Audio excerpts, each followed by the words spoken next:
Viewers, कैसे हैं आप सब लोग। उम्मीद है आप सब लोग खैरियत से होंगे। मैं भी शुक्र अल्हम्दुलिल्लाह खैरियत से हूँ। आज मैं जो डिश आपके सामने लेकर आई हूँ वो है माश की दाल की खिचड़ी।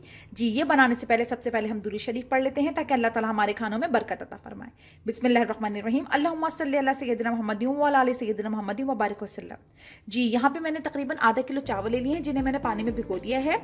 और यहाँ पे मैंने काले माश की दाल ले ली है। काले माश की दाल मैंने छिलकों वाली इस्तेमाल की है और एक हरी माश की दाल होती है, काले माश की दाल होती है, तो मैंने यहाँ पर काले माश की दाल इस्तेमाल की है। आपने जितने चावल लेने हैं उतनी ही दाल लेनी है। अगर मैंने आधा किलो चावल लिए हैं तो मैंने यहाँ पे आधा किलो दाल ली हुई है। अगर आप 1 पाव चावल लें तो आपने 1 पाव दाल लेनी है। अच्छा, इसके अलावा मसाले में यहाँ पे जो चीज़ें चाहिए वो 1 से 1.5 खाने का चमचा कुटी लाल मिर्चें, नमक हस्बे ज़रूरत या 1 से सवा चाय का चमचा, और इसके अलावा अदरक लहसुन का पेस्ट। अदरक लहसुन का पेस्ट जो है यहाँ क्वांटिटी में बहुत ज़्यादा डलता है। ये तकरीबन 2 से 2.5 खाने के चमचे मैंने यहाँ पे अदरक लहसुन का पेस्ट लिया है।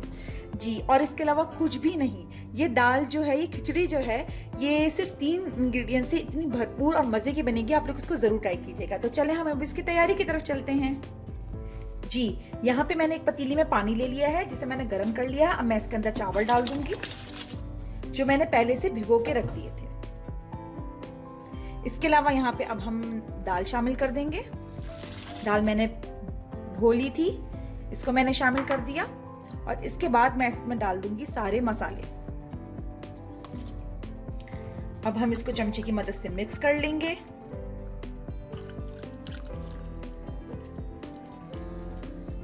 ठीक है जनाब, और इसके बाद हमने इसको ढक के रख देना है। अच्छा, एक और बात, आपने इसको तेज आंच पे रखकर एक उबाल आने देना है पहले। उसके बाद आपने फ्लेम स्लो कर देनी है क्योंकि चावल तो जो है वो आपका सोख भी हुआ है और वो जल्दी गल जाएगा, लेकिन दाल जो है ये काले माश की, ये पकने में थोड़ा टाइम लेती है।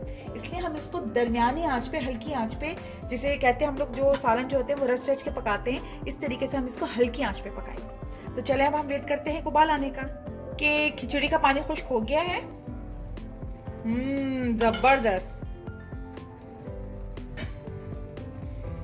ये देखिए, इसका पानी खुश्क हो गया है और कितनी मजेदार सी जबरदस्त सी खिचड़ी लग रही है। जी, ये देखें, आप इस स्टेज पे दाल को भी चेक कर सकते हैं और नमक भी चेक कर सकते हैं अपना। और ये देखिए, मैं आपको दिखाती हूँ कितनी जबरदस्त सी खिचड़ी जो है रेडी हो गई है। अब हम इसको डिश में निकालेंगे। जी जनाब, ये देखिए, ये हो गई हमारी माश की दाल की खिचड़ी रेडी। और ये मेरी ससुराल में बहुत ही ज़्यादा शौक से खाई जाती है। आप लोग इसको ज़रूर ट्राई कीजिएगा। बहुत ही कम इंग्रेडिएंट से बहुत ही मज़े की बनती है। और इसके साथ इसके लवाजमात बहुत ज़्यादा ज़रूरी हैं, जो है मक्खन, अचार, चटनी और दही। ये सब चीजें डाल के आप लोग इसको खाएं, आप लोग को बहुत मजा आएगा। मुझे अपनी दुआ में याद रखिएगा। लाइक, शेयर एंड सब्सक्राइब जरूर कीजिएगा। और इंशाल्लाह न्यू डिश के साथ आपके सामने हाजिर होती हूँ। अल्लाह हाफिज।